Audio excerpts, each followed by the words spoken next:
Assalamualaikum sahabat-sahabat yang dirahmati Allah. Hari ini saya akan menceritakan kisah seorang pemuda yang tersesat di ujung desa, di sebuah jalan buntu yang menyimpan misteri. Langkah yang ia ambil ternyata bukan hanya menuju kegelapan, tapi juga membawa dirinya ke sesuatu yang tak bisa dijelaskan dengan akal. Namun sebelumnya, saya sarankan untuk menuliskan sholawat Nabi Muhammad agar kelak sholawat ini menjadi saksi untuk mendapat syafaat di akhirat. Like dan subscribe ke channel ini sangat membantu menyebarkan dakwah Islam dan menjadi amal jariah. Malam itu, Arfan mengayuh sepedanya perlahan di jalanan desa yang mulai lengang. Udara dingin menyelinap di antara rimbunan pohon jati yang berdiri kokoh di sisi jalan. Ia baru saja pulang dari rumah temannya di desa sebelah. Tapi entah kenapa, jalan yang biasa ia lalui terasa berbeda. Seharusnya, setelah melewati jembatan kecil, ia akan menemukan pertigaan yang mengarah ke rumahnya. Namun, yang ia temukan justru sebuah jalan lurus yang tidak pernah ada sebelumnya. Jalan itu sempit dan dipenuhi kabut tipis, seakan menyembunyikan sesuatu di ujungnya. Arfan mengernyitkan dahi. Mungkin aku salah jalan, gumamnya. Tapi perasaannya berkata lain. Ia sudah melewati jalur ini ratusan kali, tak mungkin ia lupa. Bukannya berbalik arah, rasa penasaran membawanya untuk terus mengayuh sepeda menyusuri jalan itu. Makin jauh ia melangkah, makin sunyi suasana di sekelilingnya. Tidak ada suara jangkrik, tidak ada suara angin yang berdesir. Hanya keheningan yang semakin menyesakkan dada. Tiba-tiba, di kejauhan, ia melihat sebuah rumah tua berdiri di tengah jalan buntu. Lampu kuning redup menyala di berandanya, seakan ada yang menunggunya di sana. Langkahnya terhenti, jantungnya berdetak lebih cepat. Perasaan aneh mulai menyelimutinya. Jalan ini tidak pernah ada. Rumah itu juga tidak pernah ada. Namun, mengapa kini ia berdiri tepat di hadapannya? Arfan menelan ludah. Tangannya menggenggam erat setang sepeda, ragu antara berbalik atau mendekat ke rumah tua itu. Tapi matanya sulit berpaling dari pintu kayu yang sedikit terbuka, seakan mengundangnya untuk masuk. Angin dingin berhembus pelan, membawa aroma tanah basah dan sesuatu yang asing, seperti dupa yang terbakar. Lampu temaram di teras rumah berkelap-kelip, membuat bayangan di dinding bergerak seolah ada seseorang di dalam. Arfan mencoba berpikir logis. Mungkin ini rumah seseorang yang belum pernah aku sadari keberadaannya? Tapi semakin ia memaksa dirinya untuk percaya, semakin bulu kuduknya berdiri. Ia melangkah lebih dekat. Lantai kayu di teras rumah berderit pelan di bawah langkahnya. Dengan hati-hati, ia menempelkan telinganya ke pintu. Seng! Tidak ada suara apapun dari dalam. Tiba-tiba, tanpa ada angin atau dorongan, pintu itu terbuka lebih lebar dengan bunyi nyaring. Arfan terlonjak mundur. Nafasnya tercekat. Gelap di dalam rumah seperti menyembunyikan sesuatu yang tak terlihat oleh mata manusia. Ia menoleh ke belakang, berharap bisa kembali ke jalan semula. Tapi dadanya langsung terasa sesak. Jalan yang tadi ia lalui, kini hilang. Yang tersisa hanyalah kegelapan tanpa ujung.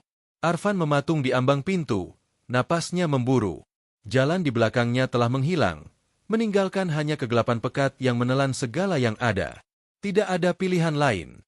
Satu-satunya jalan adalah ke depan, ke dalam rumah tua yang berdiri di hadapannya. Dengan langkah gemetar, ia melangkah masuk. Lantai kayu berdebu berderit di bawah sepatunya, sementara udara di dalam rumah terasa lebih dingin dari luar. Dinding-dindingnya dipenuhi sarang laba-laba, dan perabotan kayu tua tersusun rapi meski tampak ditinggalkan bertahun-tahun. Tiba-tiba, suara berbisik terdengar dari sudut ruangan. "Kenapa kau datang ke sini?" Arfan tersentak. Matanya menelusuri ruangan, tapi ia tidak melihat siapapun. Suara itu pelan, namun begitu jelas di telinganya, seakan seseorang berbicara tepat di belakangnya. Ia menelan ludah, mencoba menenangkan diri. "Siapa di sana?" Suaranya bergetar, menggema di dalam rumah kosong. Tidak ada jawaban. Hanya keheningan yang kembali menyelimuti. Arfan mencoba melangkah lebih dalam, melewati meja makan tua dengan taplak yang sudah lusuh. Ia mengintip ke dalam ruangan lain. Sebuah dapur dengan panci dan peralatan memasak berkarat masih tergantung di dinding. Seperti ada yang pernah tinggal di sini, tapi sudah lama pergi. Saat ia hendak berbalik, tiba-tiba sesuatu bergerak di sudut ruangan. Sosok hitam berdiri di dekat lemari tua. Tidak bergerak, tidak bersuara. Arfan membeku, tubuhnya terasa berat seperti tertahan sesuatu. Lalu sosok itu berbicara dengan suara parau yang menyeramkan. "Kau sudah melangkah terlalu jauh. Kini kau tak bisa kembali. Darah Arfan seakan membeku. Sosok hitam itu berdiri tak bergerak, namun kehadirannya begitu nyata. Udara di dalam rumah semakin dingin, menusuk hingga ke tulang. Kau sudah melangkah terlalu jauh. Kini kau tak bisa kembali. Suara itu menggema, membuat tubuh Arfan bergetar hebat. Kakinya ingin berlari, tapi entah mengapa, ia merasa seperti tertahan di tempat. Dengan sisa keberanian yang dimilikinya, Arfan berusaha bicara. "Siapa kau?" Suaranya lirih, hampir tak terdengar. Sosok itu tidak menjawab. Sebaliknya, perlahan-lahan ia mulai melangkah ke depan.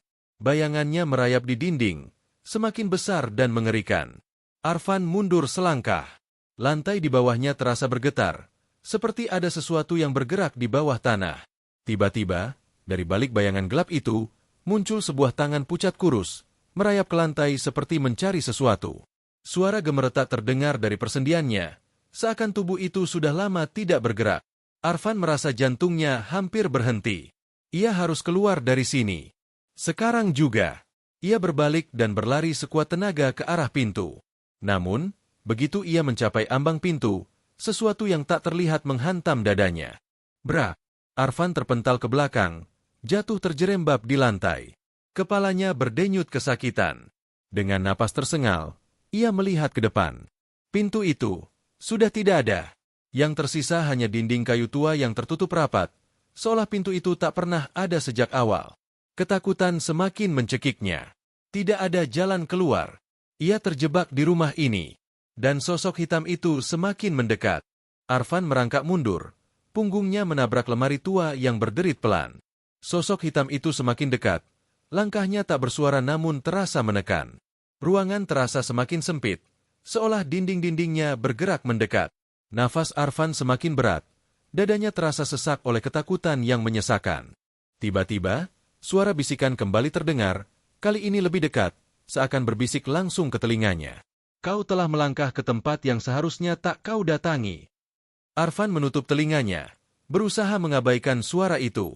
Namun bisikan itu terus menggema, berputar-putar di kepalanya seperti mantra yang tidak bisa ia hentikan. Ia menoleh ke sekeliling, mencari celah untuk keluar. Matanya tertuju pada sebuah jendela di sudut ruangan. Meski tertutup rapat oleh debu dan sarang laba-laba, itu satu-satunya harapannya. Tanpa pikir panjang, ia bangkit dan berlari ke arah jendela. Tangannya meraba kusen kayu yang dingin, lalu dengan sekuat tenaga, ia mendorongnya. Krek! Jendela itu terbuka sedikit. Namun sebelum ia sempat melompat keluar, sesuatu mencengkeram pergelangan kakinya. Arfan terpekik. Ia menunduk dan melihat sebuah tangan kurus mencengkeram erat kakinya, jemarinya panjang dan berwarna kehitaman. Dari balik bayangan, sosok hitam itu kini menunduk. Wajahnya perlahan muncul dari kegelapan. Wajah itu kosong. Tidak ada mata, tidak ada hidung, hanya sebuah rongga gelap menganga di tempat mulutnya seharusnya berada. Lalu dari dalam rongga itu, keluar suara menyeramkan. "Kau tidak akan bisa pergi." Arfan berusaha menendang tangan yang mencengkeram kakinya. Namun semakin ia melawan, cengkeraman itu semakin kuat. Dinginnya menjalar ke seluruh tubuh, membuatnya nyaris kehilangan tenaga. Jendela di depannya hanya berjarak beberapa senti. Jika ia bisa meraihnya, mungkin ia masih bisa keluar dari tempat ini. Dengan segenap kekuatan, ia meronta dan menendang sekuat tenaga. Kali ini, genggaman itu terlepas. Arfan langsung merayap ke jendela, mendorongnya hingga terbuka lebar, lalu melompat keluar tanpa berpikir lagi. Brak! Tubuhnya terhempas ke tanah yang basah dan dingin. Ia merangkak bangun dengan napas tersengal, lalu menoleh ke belakang. Rumah tua itu masih berdiri di sana, tapi jendelanya kini tertutup rapat seperti tidak pernah terbuka. Arfan tidak mau mengambil risiko. Dengan tubuh gemetar, ia berlari menjauh, mencoba mencari jalan keluar dari tempat terkutuk ini. Namun semakin jauh ia melangkah, semakin aneh keadaan di sekitarnya. Pohon-pohon terlihat samar, seolah bergerak dalam kabut yang semakin pekat. Tanah di bawah kakinya terasa lembut seperti pasir. Namun setiap ia melangkah, jejaknya menghilang dalam sekejap. Tiba-tiba, suara itu kembali terdengar. "Kau tidak akan bisa kembali." Arfan menoleh ke segala arah, namun tidak menemukan sumber suara. Ia terus berlari, berharap bisa menemukan jalan keluar. Lalu ia melihatnya. Di kejauhan, Ada sosok yang berdiri di tengah kabut. Wujudnya samar, seperti bayangan yang bergetar di antara dunia nyata dan sesuatu yang lain. Sosok itu mengangkat tangannya, menunjuk lurus ke arah Arfan. Lalu dunia di sekelilingnya mulai berputar. Langkah Arfan goyah.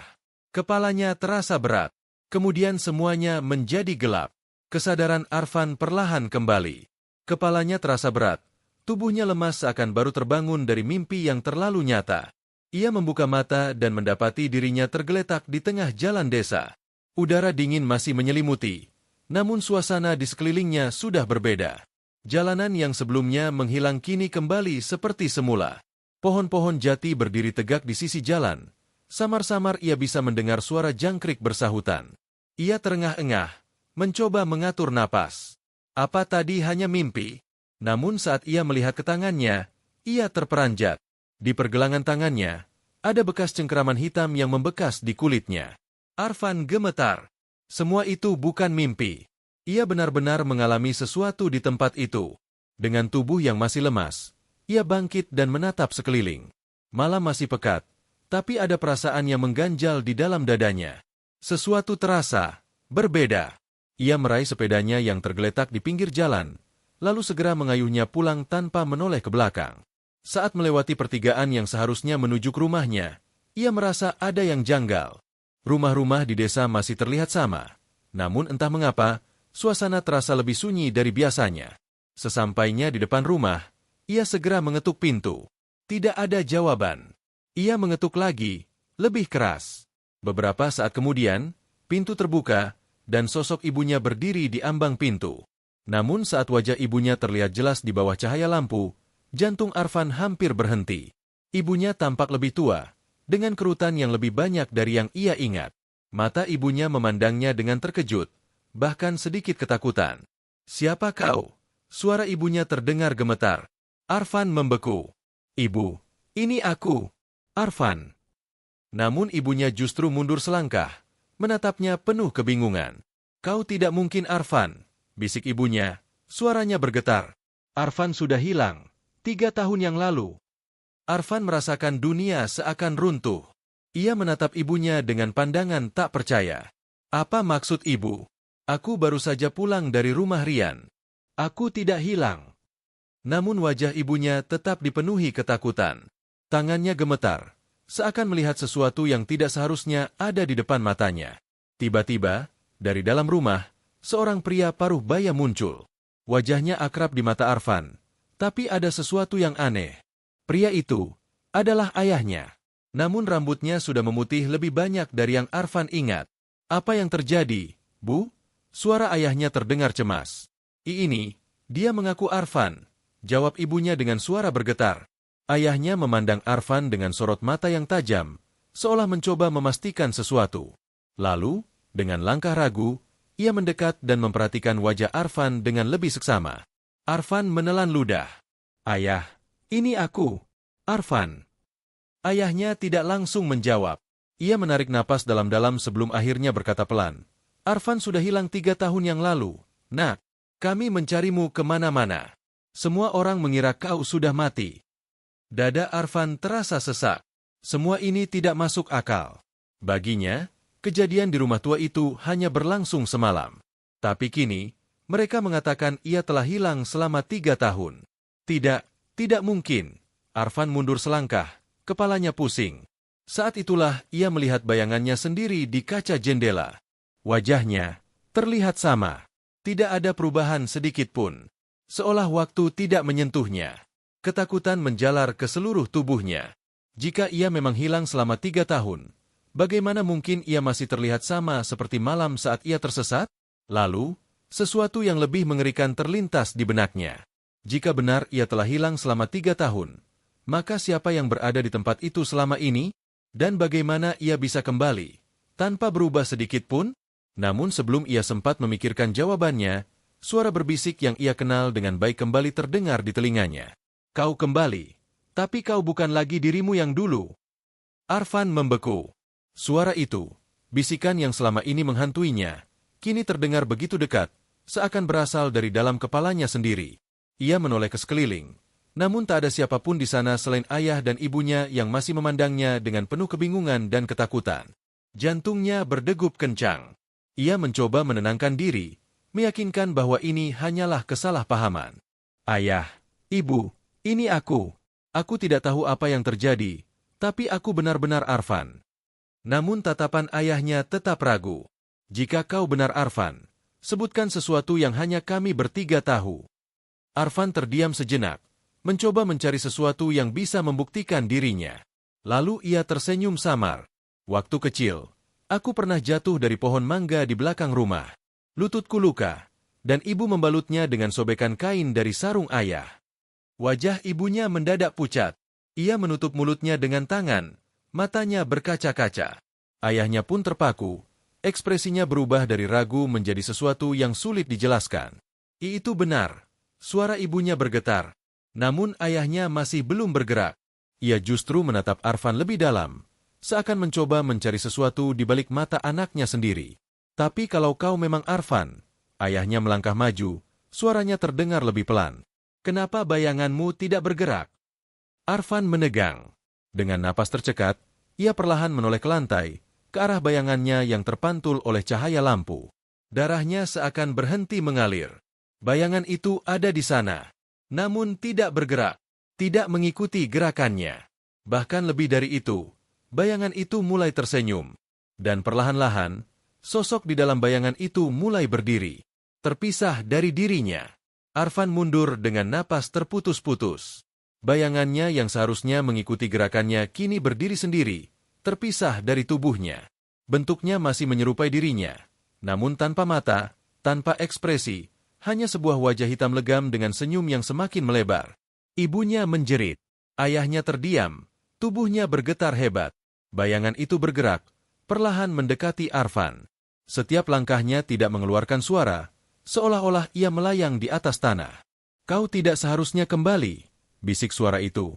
Arfan melangkah mundur, tubuhnya gemetar. Siapa kau? Bayangan itu berhenti. Lalu dengan gerakan perlahan, ia menundukkan kepalanya, seakan sedang memandang ke arah tubuh Arfan sendiri. Aku adalah kau yang sebenarnya. Arfan merasa seluruh tubuhnya melemah. Rasa dingin menjalar dari ujung kaki hingga ke kepala. Lalu, dalam sekejap, bayangan itu melesat ke arahnya. Arfan mencoba menghindar, namun terlambat. Sesuatu yang tak terlihat menghantam dadanya, membuatnya tersentak ke belakang. Ia merasa seolah ditarik masuk ke dalam kegelapan. Tubuhnya terasa seperti tenggelam ke dalam sesuatu yang dingin dan hampa. Di kejauhan, ia samar-samar mendengar suara ibunya menangis, suara ayahnya yang berteriak, namun semuanya semakin menjauh, semakin jauh. Dan sebelum segalanya benar-benar gelap, ia melihat bayangan itu berdiri di depan orang tuanya. Dengan tubuhnya, dengan wajahnya, dengan suaranya. Ayah, ibu, aku sudah kembali. Senyum yang tidak seharusnya ada di wajahnya kini terpampang jelas. Dan Arfan, tenggelam dalam kegelapan tanpa bisa berbuat apa-apa. Arfan terjatuh ke dalam kegelapan yang tak berujung. Tidak ada tanah di bawah kakinya, tidak ada langit di atas kepalanya, hanya kehampaan yang melingkupinya. Tubuhnya melayang tanpa arah, seolah tersedot ke dalam jurang tanpa dasar. Ia mencoba berteriak, namun suaranya tak terdengar. Ia mencoba bergerak, namun tubuhnya terasa berat, seakan terjebak dalam pusaran yang tak terlihat. Lalu, di tengah kehampaan itu, sebuah bisikan kembali terdengar. Kau sudah mengambil langkah yang salah, dan kini kau menggantikanku. Arfan menoleh, mencari sumber suara itu. Namun yang ia lihat hanyalah kegelapan yang perlahan membentuk sesuatu. Bayangan. Tidak, bukan bayangan biasa. Itu dirinya. Sosok itu berdiri di hadapannya, tapi tidak lagi seperti pantulan cermin. Ia memiliki mata hitam pekat yang kosong, kulitnya berwarna kelabu, dan senyum yang tak seharusnya ada di wajah manusia. Aku telah bebas, dan kau sekarang yang terjebak, bisik sosok itu dengan nada puas. Arfan menggeleng, tubuhnya bergetar. Tidak, ini tidak mungkin. Aku yang asli, kau bukan aku. Bayangan itu tertawa kecil, suaranya bergema dalam kehampaan. Begitukah? Jika kau yang asli, kenapa mereka percaya padaku? Kenapa mereka tidak bisa membedakan kita? Arfan terdiam. Jantungnya berdegup kencang. Ia memikirkan ayah dan ibunya. Mereka melihat bayangan itu sebagai dirinya. Mereka percaya bahwa sosok itu adalah Arfan. Lalu, apa artinya itu? Arfan menatap tangannya sendiri, dan rasa takutnya semakin menjadi. Tangannya mulai memudar, seolah ia bukan lagi bagian dari dunia yang nyata. Sementara di kejauhan, ia bisa melihat pantulan dunia yang telah ia tinggalkan. Bayangannya, atau lebih tepatnya, sosok yang kini mengambil tubuhnya, sedang duduk bersama ayah dan ibunya. Hidup sebagai dirinya, meninggalkannya dalam kegelapan. Arfan menjerit, mencoba berlari menuju celah itu, menuju dunia yang seharusnya menjadi miliknya. Namun seberapapun ia berusaha, celah itu semakin menjauh, semakin menghilang. Dan akhirnya, hanya ada kegelapan. Dan bisikan terakhir dari sosok itu menggetarkan ruang hampa tempatnya terperangkap. Kau yang memilih langkah ini, maka kau tidak akan bisa kembali. Arfan terjebak dalam kegelapan yang sunyi. Tidak ada suara, tidak ada waktu, hanya kehampaan yang terus mengelilinginya. Ia telah kehilangan tubuhnya, kehilangan dunianya, dan yang lebih mengerikan, kehilangan dirinya sendiri. Ia ingin menjerit, ingin berdoa, namun suara tidak lagi keluar dari bibirnya. Hanya pikirannya yang masih berputar, mencoba memahami apa yang telah terjadi. Dan di saat itulah, sebuah suara menggema di tengah kehampaan. Suara yang tidak berasal dari sosok bayangan itu, bukan pula dari pikirannya sendiri. Maka janganlah kamu mengikuti hawa nafsu, karena ia akan menyesatkan kamu dari jalan Allah. Sesungguhnya orang-orang yang sesat dari jalan Allah akan mendapat azab yang berat, karena mereka melupakan hari perhitungan. Quran Surah Syad 26. Arfan tersentak. Seketika, ia teringat kembali langkah pertamanya menuju jalan buntu itu. Rasa penasaran, ketidakpeduliannya terhadap peringatan orang-orang, keyakinannya bahwa ia bisa mengendalikan semuanya.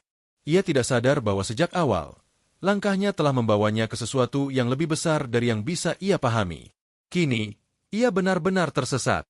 Hikmah dari kisah ini. Kisah Arfan adalah pengingat bahwa dalam hidup, kita seringkali tergoda untuk melangkah ke arah yang tidak kita pahami, mengabaikan tanda-tanda peringatan yang telah diberikan. Seperti dalam firman Allah di atas, mengikuti hawa nafsu tanpa pertimbangan yang benar dapat menyesatkan kita dari jalan yang benar. Jalan buntu yang Arfan masuki bukan hanya sekadar sebuah tempat, tetapi juga simbol dari pilihan hidup yang keliru. Terkadang, kita begitu yakin dengan langkah kita sendiri tanpa menyadari bahwa ada bahaya di depan. Dan ketika kita sudah terlalu jauh, seringkali kita tidak bisa kembali. Sebagaimana firman Allah dalam surah Al-A'raf, ayat-ayat 179. Mereka mempunyai hati, tetapi tidak dipergunakannya untuk memahami ayat-ayat Allah, dan mereka mempunyai mata, tetapi tidak dipergunakannya untuk melihat tanda-tanda kekuasaan Allah, dan mereka mempunyai telinga, tetapi tidak dipergunakannya untuk mendengar ayat-ayat Allah. Mereka itu seperti binatang ternak, bahkan lebih sesat lagi. Mereka itulah orang-orang yang lalai. Quran Surah Al-A'raf ayat 179. Semoga kita selalu diberikan petunjuk agar tidak melangkah menuju jalan yang salah, dan selalu berhati-hati dalam setiap keputusan yang kita ambil. Karena tidak semua langkah bisa diulang, dan tidak semua jalan memiliki jalan kembali. Kisah ini mengajarkan kepada kita bahwa tidak semua jalan yang tampak menarik adalah jalan yang benar. Terkadang, rasa penasaran dan keinginan untuk menantang batas justru bisa menjerumuskan kita ke dalam sesuatu yang tidak bisa kita pahami. Oleh karena itu, kita harus selalu berhati-hati dalam langkah, tidak mengabaikan peringatan, dan senantiasa memohon perlindungan kepada Allah dari hal-hal yang tidak terlihat. Sebagaimana firman Allah dalam Al-Quran, dan janganlah kamu mengikuti sesuatu yang tidak kamu ketahui. Sesungguhnya pendengaran, penglihatan, dan hati, semuanya itu akan diminta pertanggungjawabannya. Quran Surah Al-Isra ayat 36. Cerita ini adalah fiktif yang dibuat seolah-olah nyata agar kita bisa mengambil hikmahnya. Semoga kisah ini bisa menjadi pengingat bagi kita semua untuk selalu berhati-hati dalam memilih langkah dalam hidup. Terima kasih sudah menonton sampai akhir. Jika kalian menyukai cerita ini, jangan lupa untuk like, komentar, dan subscribe agar semakin banyak yang bisa mengambil pelajaran dari kisah ini. Tulis pendapat kalian di kolom komentar. Apakah kalian pernah mengalami kejadian misterius seperti ini? Sampai jumpa di cerita berikutnya. Wassalamualaikum warahmatullahi wabarakatuh.